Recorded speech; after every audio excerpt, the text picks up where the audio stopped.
Hello, everybody. Welcome to Politics, Culture, and some other shit. I hope you're well. Oh yeah, I'm doing a second podcast. Well, it's not really a podcast. It's sort of a special. We'll call it a special. That's what we'll do because I wanted to share with you a video of Max Blumenthal giving a speech, giving a talk at the United Nations.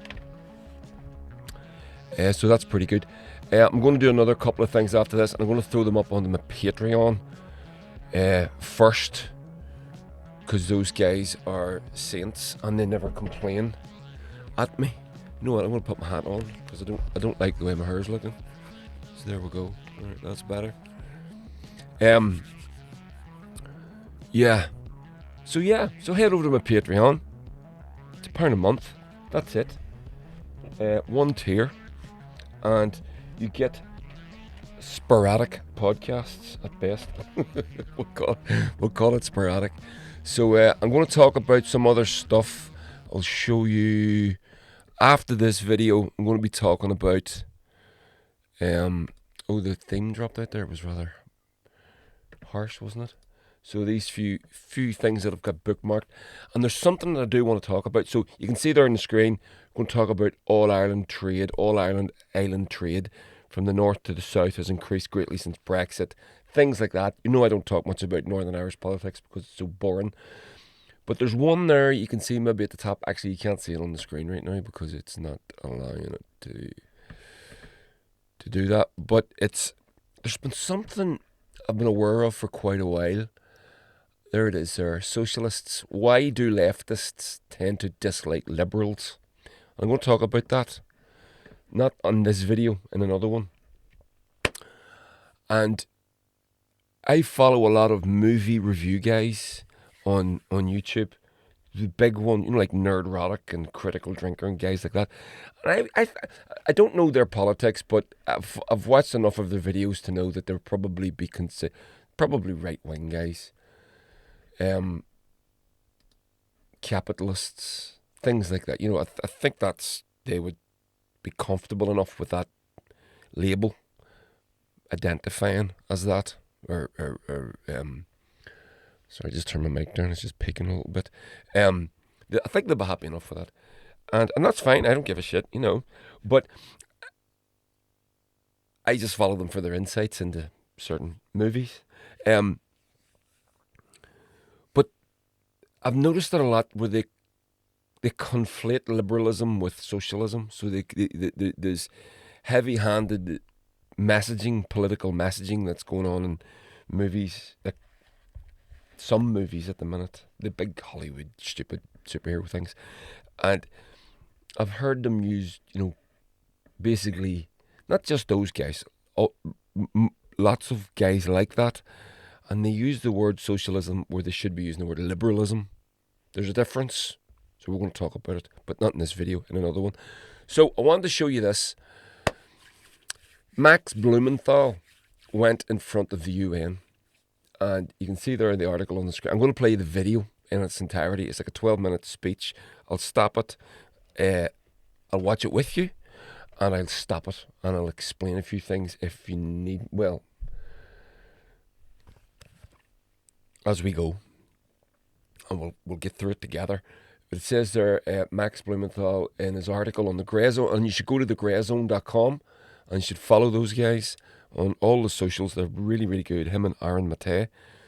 And his article and his speech is entitled, "Why Are We Tempting Nuclear Annihilation?" Watch Max Blumenthal address the UN Security Council, and that was posted on the 29th of June, so it's very current. So I'll give you a little blast of Max's his bio. The editor-in-chief of the Grey Zone, Max Blumenthal, is an award-winning journalist and author of several books, including best-selling Republican Gomorrah, Goliath, and the 51-Day War and the Management of Savagery. He has produced print articles for an array of publications, many video reports and several documentaries, including Killing Gaza. Blumenthal founded the Grey Zone in 2015 to shine a journalistic light on America's state of perpetual war and its dangers domestic repercussions. Now, I'm sure you can imagine, you know now from reading his bio why I would follow him, being an anti-imperialist and very concerned with America's foreign adventurism. Yeah. So, here we go. We're just going to get straight into this. It's fantastic. He's saying what needs to be said to the people that need to hear it. So let's go.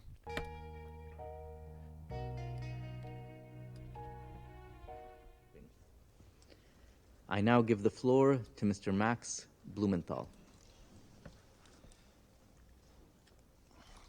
Thank you, and I thank Alex Rubenstein and Wyatt Reed for helping me prepare this address. Wyatt Reed is a journalistic colleague of mine who, in October 2022, happened to be in Donetsk when his hotel was shelled by the Ukrainian military with a apparently U.S.-made howitzer, nearly killing him. He was 100 meters away. I'm also here with my friend, the civil rights activist Randy Kretiko, who was more recently in Donetsk and witnessed regular HIMARS attacks on civilian targets. I am here not only as a journalist who spent over 20 years writing books, producing documentaries, and writing articles about conflict and politics from several continents. I'm also here as an American taxpayer who's been dragooned into funding a proxy war that has become a threat to the regional and international stability at the expense of my countrymen and women. I like that word, dragooned. I think I'll be using that. Sorry, my chair's giving me grief here.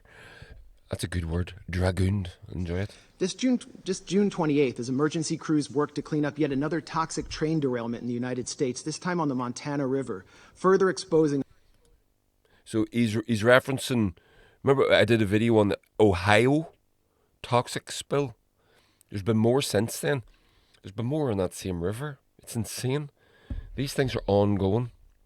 Meanwhile, America this is the crux of what is siphoning off hundreds of billions of American taxpayer dollars into this Ukraine debacle. Our nation's chronically underfunded infrastructure and its threats to our health. The Pentagon announced plans to send an additional $500 million worth of military aid to Ukraine. The development came as Ukraine's army enters the third week of a vaunted counteroffensive that CNN describes as, quote, not meeting expectations, and which even Volodymyr Zelensky says is going slower than desired. As Ukraine's military failed to breach Russia's primary defense line, CNN reported on June 12th that Kiev had lost, quote, lost 16 U.S.-made armored vehicles sent to the country. So what did the Pentagon do? It simply passed that bill down to average U.S. taxpayers like myself, charging us another $325 million to replace Ukraine's squandered military stock. There was zero effort to consult the U.S. public's position on the matter, and the vast majority of Americans likely did not even know the exchange took place. So, as he says there at the end, the vast majority of American citizens probably, most likely, almost definitely, did not even know that this happened. $325 million to replace 16 armoured vehicles that were destroyed in a counter-offensive that has done absolutely nothing. We're talking World War I levels of casualties on the Ukrainian side. Something like 20,000 men in a week dead. Now, for America to go to war, now I know America isn't at war. I know it officially doesn't have boots on the ground, but it does. But officially it doesn't. If the president has to go to Congress and get permission, right? America has been at war of its 220 years of existence, something like every year of that, bar 7. I'm just pulling this figure off the top of my head, but it's something like that, right? America hasn't actually asked permission to go to war since World War II. The last war that the president went to Congress and asked for permission to go to war, which is what he's supposed to do according to the Constitution, was World War II. So Vietnam War wasn't officially a war. They didn't go to war. The president didn't do that. Korea, same thing. Afghanistan, they were at war at that country for 20 years. Unofficial. Iraq, look what they did to Iraq. Iraq will never recover. Right? So, but meanwhile, this money is being siphoned off, and Max is going to get into it here, and he's going to explain the rampant corruption that, to call it banana republic levels of corruption is, quite frankly, doesn't even begin to. It doesn't even begin to scratch the surface of what is going on. And again, as I spoke about in the last podcast, I've come to a new. I genuinely am shocked and stunned by the. And I'm going to put my hands up and I'm going to say it. I knew what was going on in Iraq and I knew what was going on in Afghanistan, and that stunned me. But maybe it didn't shock me as much as it should have, because it was over there. So maybe I've got that. I've got a little bit of thinking to do about my attitudes and my internal thought processes. I'm not saying it is. I'm just saying maybe, because it hasn't. This Ukraine thing has blown my mind, because it's right on our doorstep, and our European leaders are not only not trying to stop it, they're encouraging it.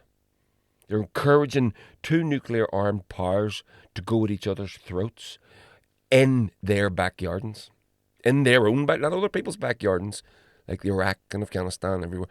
In our backyardens, in their backyardens. And meanwhile, it's the American people that are paying the vast majority of the bill. We are paying a lot of money too. All countries in Europe are throwing money at this nightmare. But the Americans, by far and away, are doing the most of it. So we'll get to it. Policy that I'm describing to you, which sees Washington prioritize unrestrained funding for a proxy war with a nuclear power in a foreign land while our domestic infrastructure falls apart before our eyes, exposes a disturbing dynamic at the heart of the Ukraine conflict. An international Ponzi scheme that enables Western elites to seize hard-earned wealth from the hands of average U.S. citizens and funnel it into the coffers of a foreign government that even Transparency International ranks as consistently one of the most corrupt in Europe. The U.S. government has yet to So you use the word Ponzi scheme there. So just explain that to you, what the official definition of that is. I'm sure you probably know, but we'll do this anyway for the sake of this podcast. Let me just plop that up there. Ponzi scheme: a con artist offers investments that promise very high returns and little or no risk to their victims. That's the official. You can see it's the pyramid scheme. You can see the diagram there. So it's the official definition would be pyramid scheme if it had an official definition. Let's get back to this. Conduct an official audit of its funding for Ukraine. The American public has no idea where their tax dollars are going. And that's why this week, we at the Gray Zone published an independent audit of U.S. tax dollar allocation to Ukraine throughout the fiscal years 2022 wait till you hear and this. 2023. Our investigation was led by Heather Kaiser, a former military intelligence officer who served in Iraq and Afghanistan. We found, among many bizarre payments, a $4.5 million payment from the U.S. Social Security Administration to the Kiev government. We found $4.5 billion worth of payments from the U.S. Agency for International Development to pay off Ukraine's sovereign debt, much of which is owned by the global investment firm BlackRock. So let me just put that back. Check this shit out. Dollar payment from the U.S. Social Security Administration to the Kiev government. We found $4.5 billion worth of payments from the U.S. Agency for International Development to pay off Ukraine's sovereign debt, much of which is owned by the global investment firm BlackRock. That amounts. BlackRock. So BlackRock. Let's just do this. BlackRock. Who are the 7 owners of BlackRock? So, what companies do BlackRock are huge. BlackRock are one of the biggest businesses in the world. So there is the wiki for BlackRock. It's an American multinational investment company based in New York City, founded in 1988, etc., etc. We'll get it up right up there. Look at this. The big three asset management firms, BlackRock, Vanguard, and Slate Street, manage over $15 trillion in combined global assets under management, an amount equivalent to more than 3/4 of the US gross domestic product. So they are fucking huge. They own everything. So here's criticism and power. Interesting. One of the most financial institutions in the world, due to its power and sheer size and scope of its financial assets and activities, BlackRock has been called the world's largest shadow bank. In 2020, the US representatives Katie Porter and Jesus Chue Garcia proposed a US House bill aiming to restrain BlackRock and other so-called shadow banks. Senator Elizabeth Warren suggested that BlackRock should be designated too big to fail and should be regulated accordingly. BlackRock invests the funds of clients, for example, the owners of iShares exchange traded funds. Okay, right, whatever. That right, blah blah blah blah blah. So you get the point. They're fucking enormous, and when I say enormous, I mean country-sized enormous. That's how big they are. They are too big to fail. If they go down, the world's economy goes with them.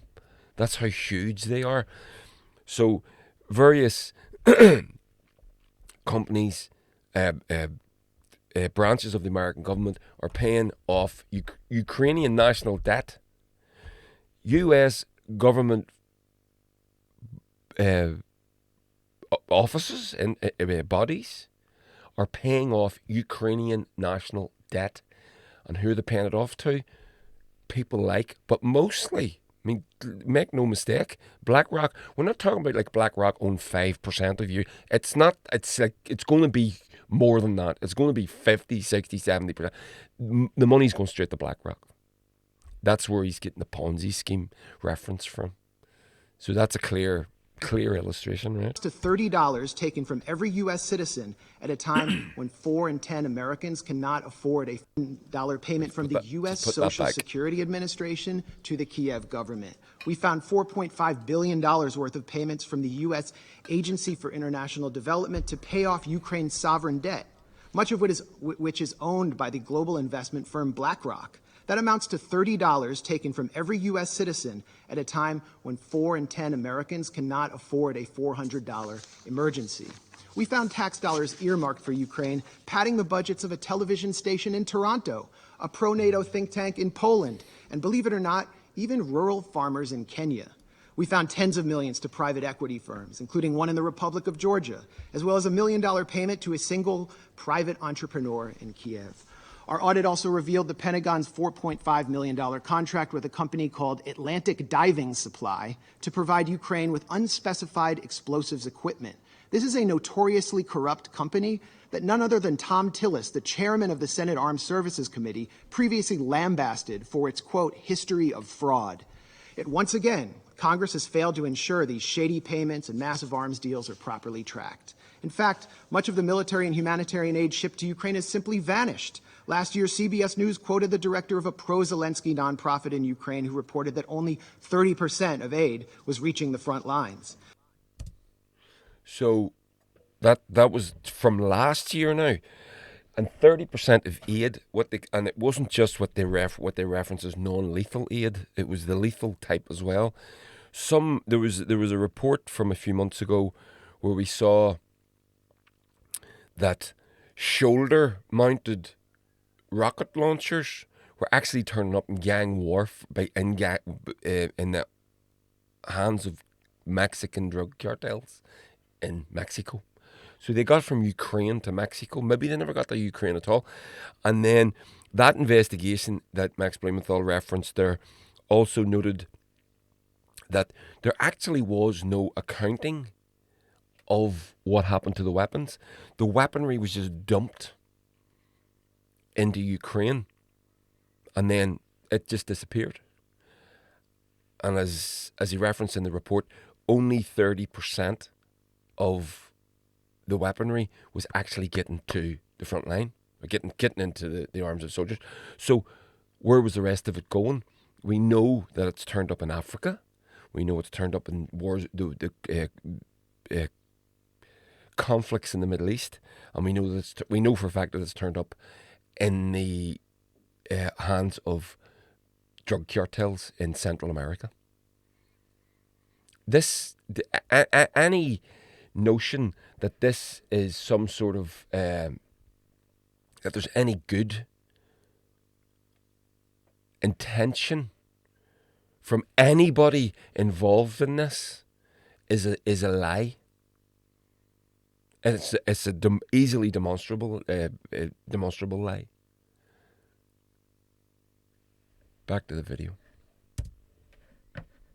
The embezzlement of funds and supplies is at least as troubling as the potential consequences of the illicit transfer and sales of military-grade weapons. Last June, the head of Interpol warned that the massive transfers of arms into Ukraine means, quote, "We can expect an influx of weapons in Europe and beyond, and that criminals are now, as we speak, focusing on them." This May, a group of anti-Kremlin Russian exiles outfitted with gear supplied by the Ukrainian government was hailed by Western politicians for carrying out terrorist attacks in Russian territory using American-made Humvees. Although the group, the so-called Russian Volunteer Corps, is led by a man who calls himself the, quote, White King, and includes numerous open admirers of Adolf Hitler, described as neo-Nazis in U.S. mainstream media, the Western weaponization of this militia against Russian forces and Russian civilians has not prompted any outcry from Congress. And while the Biden administration has promised that it's keeping tabs on the weapons sent, a State Department cable leaked last December conceded that, quote, kinetic activity and active combat between Ukrainian and Russian forces create an environment in which standard verification measures are sometimes impracticable or impossible. The Biden administration not only knows that it cannot track the weapons it's shipping to Ukraine, it knows that it is escalating a proxy war against the world's largest nuclear power and daring it to respond in kind.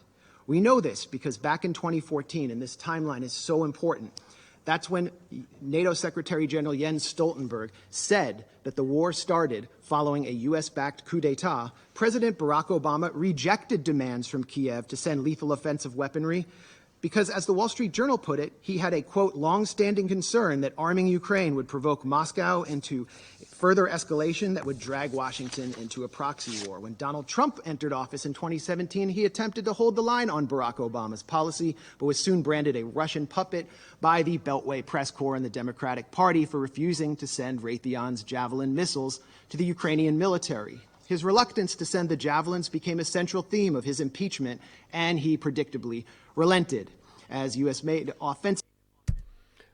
Right. Did you get that? Max is talking very, very quick. Barack Obama being encouraged by the military-industrial complex and the fucking stooges that parade themselves as rent-a-generals was encouraged to send weaponry to Ukraine so the Ukrainians could continue their assault on the Donbass, that region, the Donetsk and the Donbass, right? Barack Obama openly stated he doesn't want to incite a conflict with Russia. So wisely refused to do it. Now, Trump comes in. Russiagate is already well underway by the Hillary Clinton crowd, the DNC and the Clinton Foundation. They're already branding Trump a Russian asset. When he gets challenged to send the same weaponry that Obama refused to send to Ukraine, when he gets challenged to do that, he also refuses and immediately gets branded a Russian asset. Do you remember this? Because I do remember this quite clearly. A Putin puppet, that's where all that comes from. And he then relented. he eventually does send the weaponry. So the Putin puppet Russian stooge, Trump, sends the weapons to Ukraine to attack Russians in the Donbass. Does that make sense to you? Because that doesn't make sense to me. How is he a Russian asset if he's doing that? And it's all now completely proven to be correct. And all the conspiracy theories and all the conspiracy theorists from the time are now 5-0. Everything that we're talking, don't get me wrong, not everything, flat earth and all that bullshit, but when we're talking about the Russiagate stuff and beyond and stuff that was going on in Syria, etc., all this warmongery stuff, all the people that were branded conspiracy theorists, people like Max Blumenthal and others, were 100% correct in everything they said. Weaponry began to reach the front lines of the Donbass. The collective West exploited the Minsk Accords to, quote, give Ukraine time to arm up, as the former German Chancellor Angela Merkel put it. In January 2022, the U.S. announced a $200 million arms package to Ukraine. Follow the timeline. By the 18th of February, observers from the Organization for Security and Cooperation in Europe reported a doubling in ceasefire violations, with OSCE maps showing the overwhelming majority of targeted sites on the side of pro-Russian separatists in Donetsk and Lugansk. 5 days later, Russia invaded Ukraine.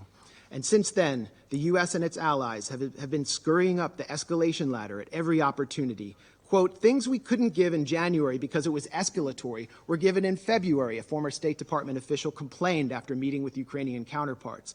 And things we couldn't give in February, we can in April. That has been the distinct pattern, starting with, for crying out loud, Stingers, referring to shoulder-mounted rockets. Joe Biden himself said in March 2022, the idea that we're going to send in offensive equipment and have planes and tanks, don't kid yourself. No matter what you all say, that's called World War III. Just over a year later, Biden changed his tune, backing a plan to provide F-16 fighter jets to Ukraine, and after pressuring Germany to send in the tanks he once feared would provoke World War III. It would only take 2 months from the time Ukraine received HIMARS, Lockheed-made HIMARS systems, for the U.S.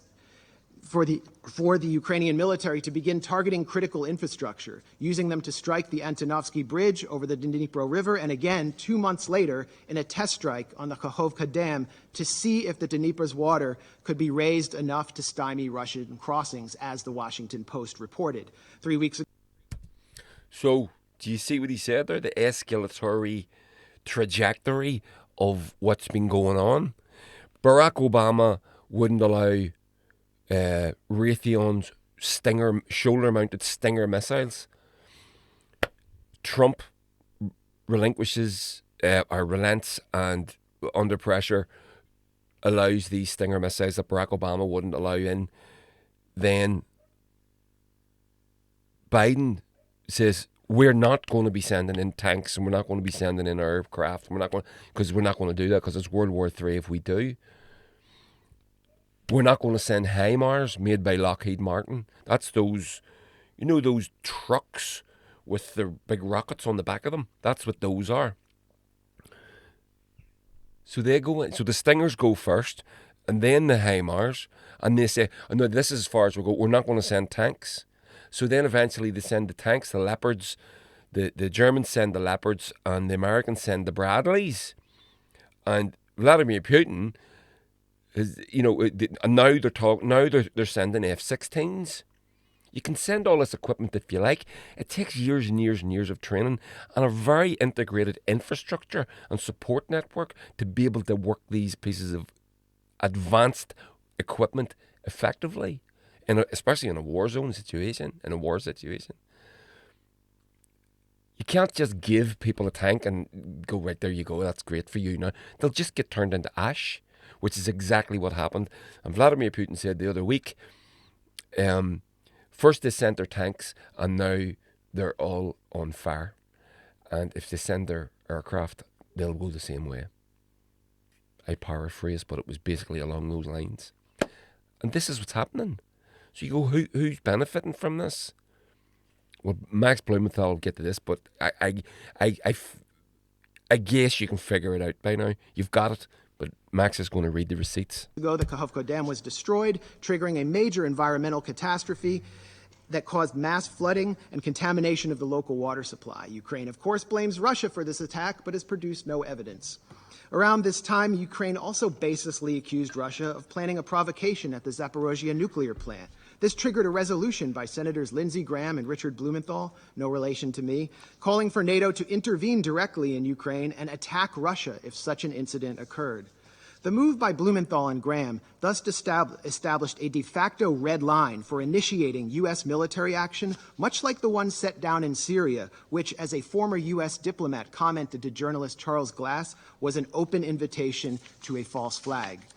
Will we see another Duma deception, but this time in Zaporozhye? This time with nuclear consequences? Why are we doing this? Why are we tempting nuclear annihilation by flooding Ukraine with advanced weapons and sabotaging negotiations at every turn? We've been told by people like Senator Dick Durbin that Ukraine is literally in a battle for freedom and democracy itself. And therefore, anyone who opposes military aid to Ukraine opposes the very defense of democracy, according to this logic. So where's the democracy in Vladimir Zelensky's decision to ban opposition parties, to criminalize the media outlets of his legitimate political opponents, to jail his top political rival and his deputies, to raid Orthodox churches and jail clergymen? Where is the democracy in the Ukrainian government's imprisonment of Gonzalo Lira, an American citizen, simply for challenging the official narrative of Ukraine's war? And Gonzalo Lira, nobody knows where he is yet. Don't know if he's alive or dead. He's still in prison, hasn't been charged with anything. He's a critic of the war. He's a critic of the Ukrainian government and Zelensky. But this is what the Zelensky government is doing right now. There was a girl, she's been jailed for 10 years for some anti-Bandera, the Ukrainian Nazi. She did some anti-Bandera satire, I think, and she's now been jailed for 10 years. This is what's going on in Ukraine. And where is the democracy in Zelensky's recent decision to suspend elections in 2024 on the grounds that martial law has been declared? The answer is that Ukrainian democracy is harder to find these days than that country's commander-in-chief, Valery Zaluzhny. Senator Lindsey Graham has offered a much more grim and more on-the-mark rationale for supplying Ukraine with billions in weapons. As the senator boasted during a recent visit with Zelensky in Kiev, the Russians are dying. It's the best money we've ever spent. I repeat, the Russians are dying. It's the best money we've ever spent. And Graham has also said that Americans are ready to fight this war down to the last Ukrainian. This is true. This is all true. Actually put up there, Lindsey Graham, Ukraine comments. Let me see if it comes up into Google, just to show you another source.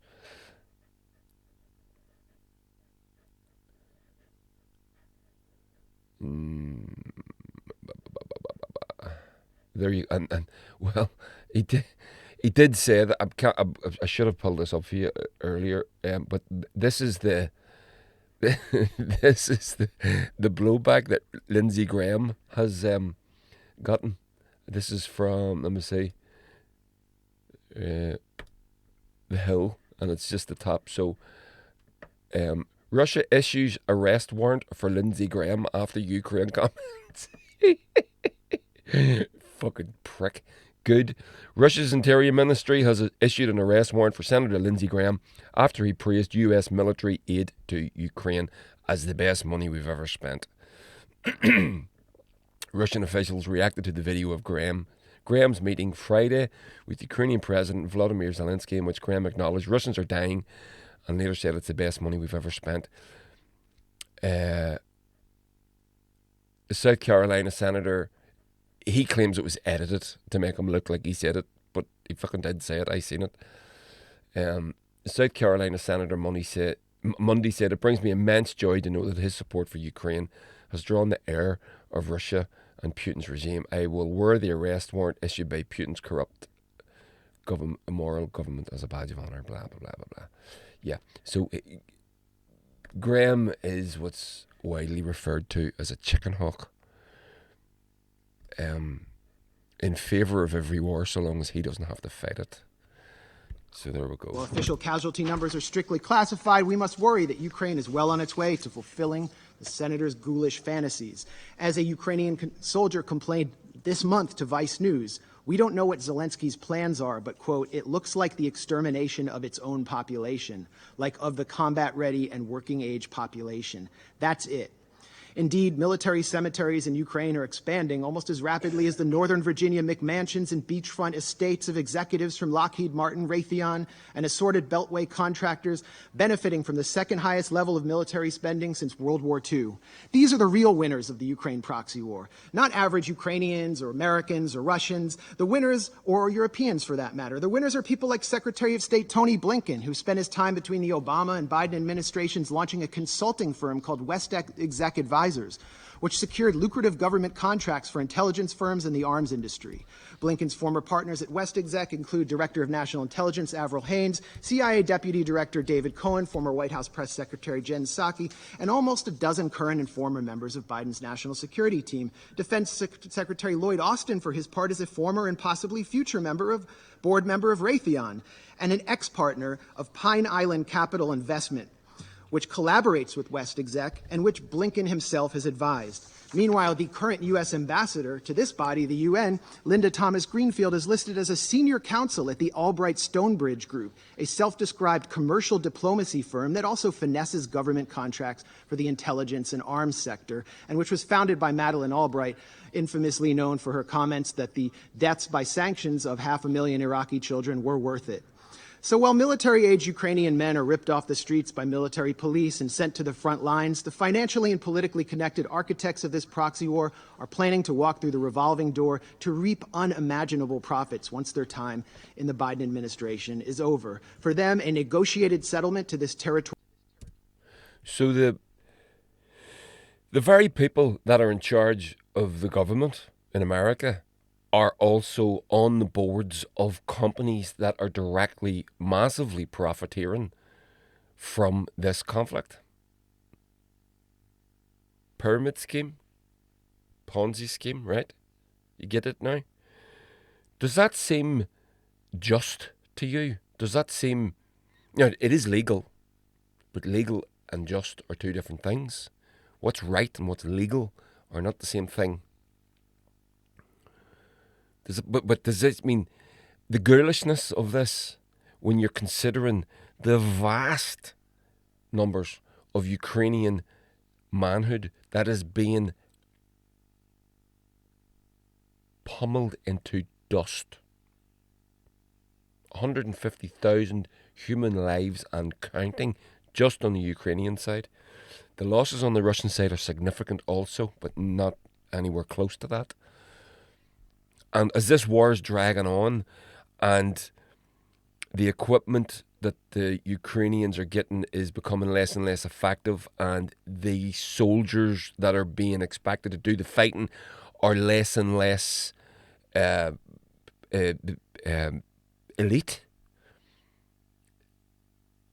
the casualty rate differential between the Russians and the Ukrainians is increasing. So it was 1 in 3 at the beginning of the war, 1 on the Russian side, 3 on the Ukrainian side. That's now up to, in this latest counter-offensive, I've heard it said as much as 1 in 10, which is unsustainable. That's 10 dead. Then you've got another 3 to 1, I think, is casualty rates, wounded and injured. So... But these people, so Anthony Blinken is the Secretary of State for the US, and he is advising some investment firm. I mean, this is fucking who are making money. This is how is this a thing that happens? How is this a thing that happens? And why is it that the Americans would allow it to happen in Ukraine or create the circumstance for it to happen in Ukraine is one thing, but for the European leadership, and I do blame the European leadership more than I blame the Yanks. The Yanks are doing what the Yanks do. And the Europeans generally tend to be a little bit milquetoasty about, all this sort of stuff when it's over there, but not when it's here. Not when it's in danger of spilling into your own territories. So the stupidity and the interests of selfishness don't even come into play with these people now. It blows my mind, and if you don't fall lockstep in line with the narrative that's been, you get called all sorts of pro-Russian. I'm not pro-Russian or pro-Ukrainian. I am pro-human, and this war didn't need to happen. And like Iraq, the consequences of this are going to be felt for a century. Centuries. Ireland, we know here in Ireland how many people we lost over our occupation. Millions. We still haven't recovered to pre-famine population levels. Still, nearly 200 years later. So that's how long these things take to get back to the status quo. Back to Blumenthal. Dispute means an end to the cash cow of close to $150 billion in U.S. aid to Ukraine. So in closing, when the United States, my country, a permanent member of this council, has fallen under the control of a bipartisan regime which seeks to perpetuate a proxy war for as long as it takes, in the words of Joe Biden, which considers diplomacy synonymous with unilateral coercive measures to, quote, turn the ruble to rubble, as Biden pledged to do, whose leadership subverts negotiations in order to pursue profit while refusing to properly inform its own citizens what they're paying for, and pushes the sons and brothers of its supposed Ukrainian partners out onto a killing field in order to bludgeon a geopolitical rival, when both Zelensky and members of U.S. Congress are calling for preemptive strikes on Russia, which have nothing to do with Article 51 of the UN Charter, this Council must take action to enforce that charter. That charter is clear that the Security Council must use its authority to guarantee a pacific settlement of dispute, particularly when it threatens international security. That should not only apply to Russia and Ukraine. This Council has an obligation to strictly monitor and restrain the U.S. and the illegal military formation known as NATO. Thank you. I thank Mr. Blumenthal for his briefing. So there we go. What do you think of that? I thought that was fantastic. Get on to the Grey Zone. That's your source to stay in touch with Max Blumenthal and everything he does over there. He's very, very, very good. Him and all the other guys. It's not just him.